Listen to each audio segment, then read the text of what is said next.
The following is a paid presentation furnished by Rare Collectibles TV, LLC.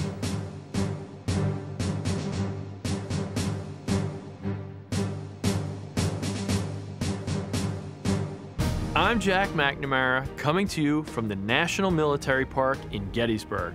It was on this field that countless American soldiers laid down their lives in order to protect the liberty of their fellow countrymen during the Civil War. Stay tuned to find out how you can own a rare piece of authentic Gettysburg weaponry. Coming up next.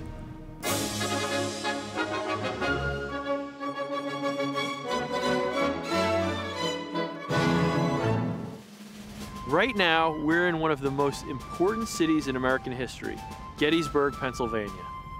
It was on Gettysburg battlefield over 150 years ago that the Union of the North and the Confederacy of the South came face to face in a head-on battle during the Civil War. During this battle, Union Major General George Meade's Army of the Potomac defended their ground against a relentless attack from Confederate General Robert E. Lee's Army of Northern Virginia.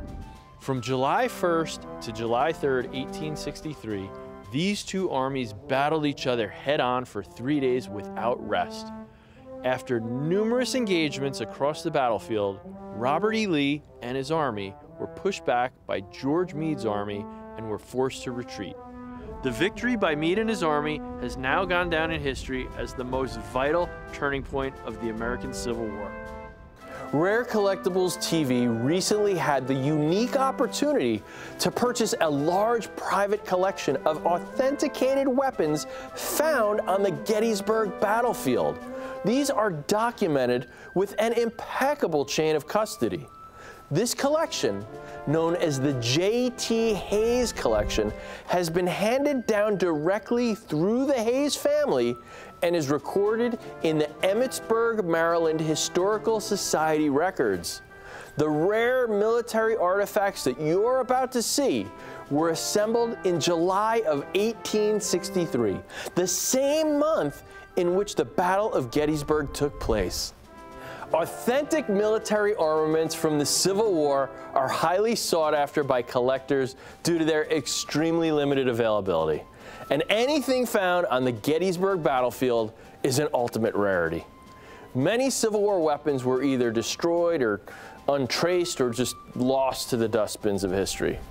There were, however, a small number of muskets, bayonets, and revolvers that managed to be put away and saved. This is the amazing story of the J.T. Hayes Gettysburg collection. Each of the weapons you're about to see today was used by soldiers at Gettysburg and serves as a valuable reminder of America's history and our enduring dedication to freedom. To speak more about the legendary J.T. Hayes collection, I'd like to introduce antique firearms expert and renowned military appraiser, Peter Carlin. With over 30 years' experience, Peter has certified militaria from the most significant periods of American history, including the Revolutionary War, World War I, World War II, and of course, the Civil War. Each of the military relics that Peter shows today has been personally authenticated and certified by him. And now, here's Peter Carlin. The American Civil War was fought between 1861 and 1865, between the South, which was the Confederacy, and the North, which was the Union. So Gettysburg is probably the most important battle during the Civil War. It was July 1st, 1863 through July 3rd, 1863, and it culminated with an enormous battle that took place for 3 days. For 3 days, the Union and Confederate forces produced some of the fiercest fighting. The artillery barrage was the largest to date in the Western Hemisphere. It was the high water mark of the Confederacy, meaning that it was the furthest north that the Southern troops pushed towards the northern capitals, towards Philadelphia and Washington and those important strategic areas. In fact, in the center of the battlefield is a large monument under a stand of trees. It marks the high water mark of the Confederacy. This was such a crucial part of the Civil War and such an important battle that if the Southern troops pushed north and won the Battle of Gettysburg, they could have taken Washington and Philadelphia. That could have turned the tide of the war. In the end, the Union was victorious, but the aftermath was a tragedy. Over 7,000 dead on both sides and 30,000 wounded was the cost that was paid. After Gettysburg, the war raged on for 2 more years, mostly in the South. Union forces continued their campaign, and finally, on April 9, 1865, General Robert E. Lee surrendered to Ulysses S. Grant at Appomattox Courthouse. Legend says that the Battle of Gettysburg could be heard from Philadelphia to Pittsburgh, as far as 150 miles away. The surrounding towns must have wondered, what was the result of this terrifying event? Did the Union win? Did the Confederacy win? What happened and who won? Well, J.T. Hayes was a simple merchant in Emmitsburg, Maryland. He decided to get into his horse and wagon and travel about 10 miles up the road to Gettysburg. When he got there, I can't imagine what the shock in his face looked like. 7,000 dead, 30,000 wounded. The carnage was unbelievable. So it's actually documented in the Emmitsburg historical records that he buried bodies at Gettysburg. We don't know if he was pressed into service or volunteered, but regardless, he buried the dead at Gettysburg. Can you even imagine what that could have been like? And he did that for likely a few days. After he was finished with burial detail, he did what a lot of other people did at that time, which was gather souvenirs from the battlefield, loaded them into his wagon, and drove back down to Emmitsburg. This eventually is known as the Hayes Collection. That collection of artifacts stayed in his shop for decades to come. Now, this is what's really important about the Hayes Collection, that this is a documented collection of items that was actually picked up off of the battlefield and is chronicled in the Emmitsburg historical records and provided as an oral history by the direct descendant.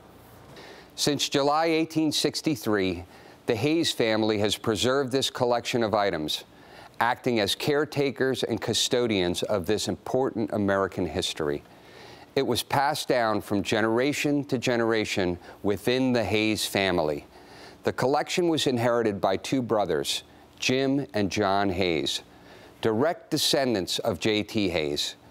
The Hayes Collection is one of the most historically significant collections that I have ever had the privilege to curate. So found in the collection is a number of different items that you would expect to see on a battlefield. There's muskets, pistols, and bayonets, and there's actually one very special sword. These are the weapons that the soldiers would have carried, or officers, and they are all in as-found condition. When you look at these items, they have the patina, they have the wear, they look like they're battle-worn weapons. We didn't try to clean them, we didn't try to preserve them, we just are presenting them exactly the way that they were found on the battlefield. So some of the most commonly used weapons during the Civil War were actually the musket, which was carried by just about every infantryman that was in service, a bayonet that would fix on that musket, a cap box, a shoulder box, or something to carry their ammunition.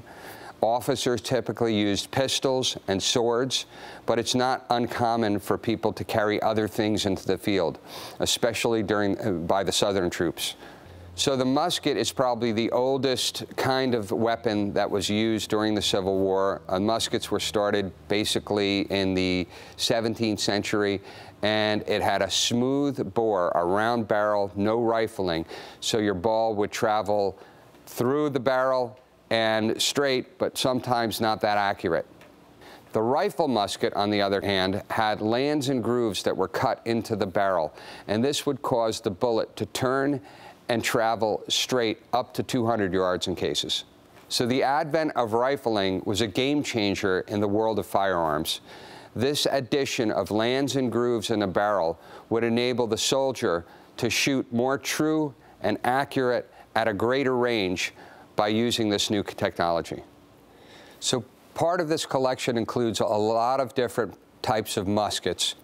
They're really representative of what would be found on a battlefield by both North and South.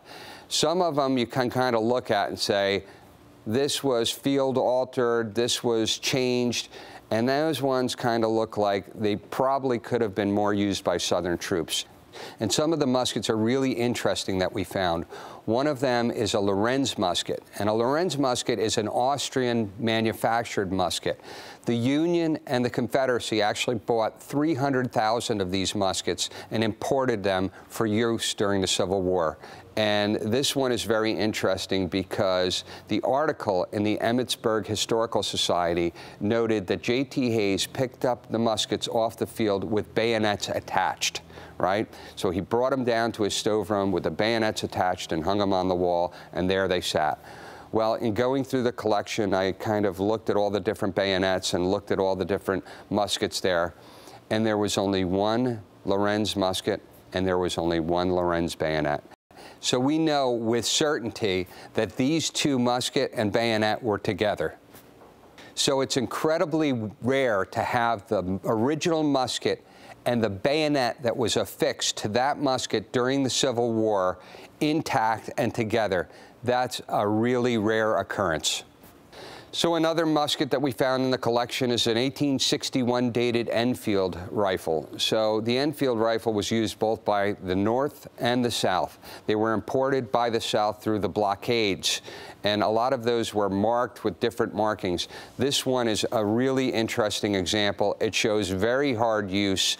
The stock is cut down, and it looks a lot like something a Southern soldier would have carried on the field. Another musket that was found on the field is a model 1816 musket that was converted by Remington Arms, and it has a Maynard tape primer system on it, which is kind of unusual. The more unusual thing about this musket is it's New Jersey marked, and there was only about, I believe, 5,000 of those that were made for the New Jersey troops prior to the Civil War. So this one, you have a very interesting conversion musket on its own, but then you have it that you can identify that it was issued to New Jersey troops, and then you can also identify that it was found at Gettysburg. Of course, the cavalry was a big deal at Gettysburg, and one of the guns that was found on the field is a third type Burnside cavalry carbine, and it's actually in pretty decent condition and presented in as-found condition. It's a nice, honest carbine, and it was just one of many that came in the collection. These remarkable muskets are some of the most significant relics in American history. They were used to continue our never-ending fight for freedom during the American Civil War at the Battle of Gettysburg. To add one of these authentic muskets to your collection and view more items from the illustrious J.T. Hayes collection, go to rarecollectiblestv.com and click on the Militaria button at the top of the homepage to take you to the J.T. Hayes collection. Again, go to rarecollectiblestv.com. These museum-quality items from the Civil War, pedigreed to the Battle of Gettysburg, are just some of the very few to survive. These items won't last long.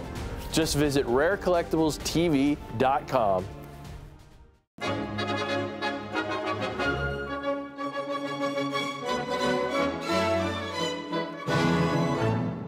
I'm here at the National Military Park of Gettysburg Battlefield.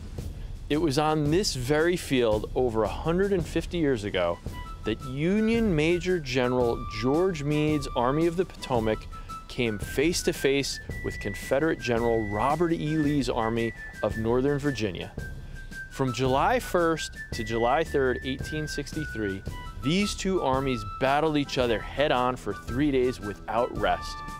After numerous engagements across the battlefield, Robert E. Lee and his army were pushed back by George Meade's army and were forced to retreat. This victory by Meade and his army was a major turning point in the American Civil War. And now let's go back to Militaria expert Peter Carlin. So as a dealer and a collector, I get a lot of calls just about every day of people wanting to sell stuff. And recently I received a call from a gentleman in Virginia named John Hayes. He told me the story about his great-grandfather who was at Gettysburg, and he had all of these guns and swords from the battlefield. I kind of took it with a grain of salt, rolled my eyes, said, yeah, everybody wants a Gettysburg relic, something authentic. And to be honest, in the field, we hear a lot of stories about Gettysburg, but most of them just don't pan out. So regardless, I went to look at the items. I drove up to Virginia and go see John Hayes and look at the collection. When I was there, he again described how these items came to him, that he was a direct descendant of J.T. Hayes, and J.T. Hayes gathered these items from the battlefield, and he inherited them through a direct chain of custody. And things started getting a little more interesting from there. And I looked at the items, and I looked at the quality of the items, and I looked at the wear of the items, and I looked at them and said, these look like battle-worn items. These look like items that would have been picked off a battlefield. So we came to terms. I bought the collection, and that's how we acquired the J.T. Hayes collection. After I got the collection back down to my house in North Carolina, I started doing more research. And I was researching J.T. Hayes, and I was shocked when I found an article that was written by William Hayes, who was the grandson of J.T. Hayes. And that article chronicled verbatim, in detail, the same exact story. Now, this is an excerpt that I'm going to read. It starts, "The story was that some days after the battle, my grandfather Hayes drove by horse and wagon to Gettysburg and came home with several muskets and bayonets attached, and the cannonballs. For some reason, the muskets were kept in what we called the stoveroom on the second floor of the shop. So this collection was passed down through the generations directly from J.T. Hayes down the family lineage, and John and his brother inherited it right from his father. This collection has been in the family since 1863. So this collection has absolute credible provenance. So it's incredibly difficult to find one authenticated Gettysburg item, but to have all of these items handed down through a family with rock-solid provenance is truly incredible. It's the most complete archive of materials from Gettysburg that I've ever handled. Another pivotal moment in the Civil War at Gettysburg was when Joshua Chamberlain and the 20th Maine defeated Confederate forces at Little Round Top. Chamberlain was protecting the very extreme left flank of the Union forces. The Alabama troops were assaulting his position over and over and over again until Chamberlain's troops were essentially out of ammunition. Chamberlain made the order to fix bayonets, and on the final assault, Chamberlain ordered his men down the hill in a sweeping action to capture the Confederate troops and win the battle. For this, he won the Medal of Honor. There were also a number of bayonets that were in the Hayes collection, and it was interesting kind of going through them. They ranged from like Model 1816 bayonets to saber bayonets to socket bayonets to that Lorenz bayonet. There's just a really interesting variety. And if you don't know what a bayonet is, it is an edged weapon that would be affixed to the end of the gun when you ran out of ammunition or you got into a close quarter combat kind of situation. The bayonet was your friend, and it was one of the most effective and deadly weapons used during the war. Now, there were typically two types of bayonets that were used, a socket bayonet and a saber bayonet. The socket bayonet basically slipped over the muzzle and locked on the front sight. The saber bayonet typically had a handle and a bayonet lug that it fastened on the side of the barrel. And it was a very imposing weapon to look at. Bayonets like these were carried by our ancestors who put their lives on the line to fight for American liberty. If you want a chance to be one of the few collectors to be able to acquire one of these authenticated bayonets pedigreed to the Battle of Gettysburg from that J.T. Hayes collection, just visit rarecollectiblestv.com and click on the Militaria button at the top of the homepage to take you to the J.T. Hayes collection. Or you can search for your item number in the search bar at the top of the screen. Don't miss out. Visit rarecollectiblestv.com. Now for more incredible stories about the Gettysburg Pedigree J.T. Hayes collection, let's go back to Militaria expert Peter Carlin. With over 30 years experience, Peter has certified Militaria from the most significant periods of American history, including the Revolutionary War, World War I, World War II, and of course, the Civil War. Each of the military relics that Peter shows today has been personally authenticated and certified by him. And now, here's Peter Carlin. July 3rd, 1863 was probably the most important day during the war. This was the final assault on Union troops by the Confederacy. This is where they tried to take the field, and it would be known as Pickett's Charge. This culminated with the third day of battle, where General Pickett took all of his troops and all of his divisions and all of the Confederate forces and tried to take the field at Gettysburg. The high water mark of the Confederacy is marked in the center of the battlefield under a stand of trees where Pickett's Charge took place. It was the most ferocious fighting, hand-to-hand combat, and severe, severe losses. It was said after the battle, General Robert E. Lee asked Pickett, form your division, and Pickett said, sir, I have no division. It was a tragedy for the South and a pivotal point for the Union. So, yeah, I was really excited about the collection. I became more excited as I started researching it more and looking at the items and then talking to RCTV, and it just kind of took on a life of its own. And one of the most important things about being a collector, an appraiser, a conservator, if you will, a conservator of history, that is making sure that the stories continue on and they're preserved. So here's an opportunity to preserve the story of this collection.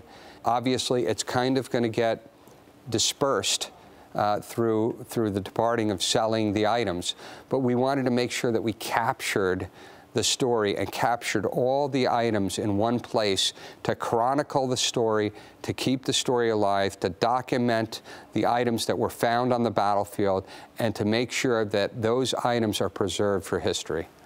The J.T. Hayes collection stands out because of how well documented and pedigreed it is. From the articles in the Emmitsburg Historical Society, to the oral tradition, even to the actual photos of John Hayes holding certain items. This collection is one of the most well documented that I have ever seen. So during the Civil War, revolvers were probably the most effective weapons used in the battlefield, especially in close quarter fighting. So when the infantrymen was issued their musket and their bayonet, the officers would typically have their sword and their pistol, and it was a sign of rank. Now, there were many revolvers and pistols that we found in the collection, but there were few standouts. One pistol found in the collection is the iconic model 1860 Colt Army revolver. Again, this one is war dated. I believe it's 1862 manufactured. It has a wonderful inspector cartouche on the grip, which means that it was issued to the troops prior to the war. And it just has a really, really nice, all original, untouched look. This was a preferred sidearm for many Union officers. There are also some rarer guns, like an Allen and Wheelock Navy revolver. There was only 750 of these made prior to the Civil War. Now, this one could have seen either side of the war, but that is a really rare gun, and it was really unusual to be found on the battlefield. Held by the highest-ranking officers during the Battle of Gettysburg, these revolvers helped lead the charge for justice. Do not miss out on your opportunity to add these remarkable relics of American history to your collection. Authentic battle-worn pistols from the Battle of Gettysburg are incredibly rare, and we only have a handful available today.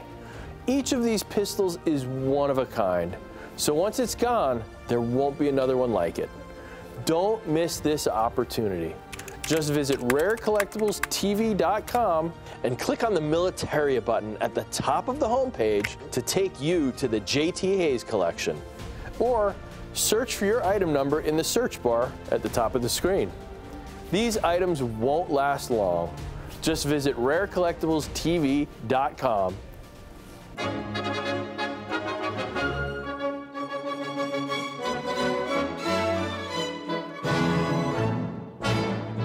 Four and a half months after the Battle of Gettysburg, on November 19, 1863, President Abraham Lincoln gave what has been etched into history as the most important American speech ever given, the Gettysburg Address. In this iconic 271-word speech, Lincoln declared that these dead shall not have died in vain, that this nation, under God, shall have a new birth of freedom, and that government of the people, by the people, for the people, shall not perish from the earth, even after such a tragedy as the Civil War. During the Civil War, we as Americans were tested by the very Constitution that was written by our forefathers during the origins of our country, and liberty and justice prevailed. For this reason, the Civil War has proven time and time again to resonate with us as Americans. It's a reminder that no matter what circumstance has been thrown our way and how difficult it may have been to overcome, we've always found a way to persevere and prosper. So I've been buying Militaria, antique guns, and all kinds of stuff for over 30 years, and this collection really stood out to me, and it really didn't kind of sink in until I started reading the accounts of J.T. Hayes in the Emmitsburg historical records. And in talking to John Hayes and to looking at the items and to bringing it all together, there is no question in my mind that these items were taken off of the field at Gettysburg, brought down to J.T. Hayes' stoveroom, and traveled through the generations till now. And we're just so happy that we got the collection, and we're pleased to offer it here at Rare Collectibles TV. This J.T. Hayes collection is truly one of a kind. Historic, documented, authenticated, and featuring some of the most iconic weapons used in the Battle of Gettysburg. Rare, battle-worn artifacts such as these typically land in museums, and this is your unique opportunity to add a valuable and treasured piece of American history to your own personal collection. We at Rare Collectibles TV want to help you carry this torch of liberty and pass the historical legacy of our country down through the generations. I'm Jack McNamara. Thank you for watching.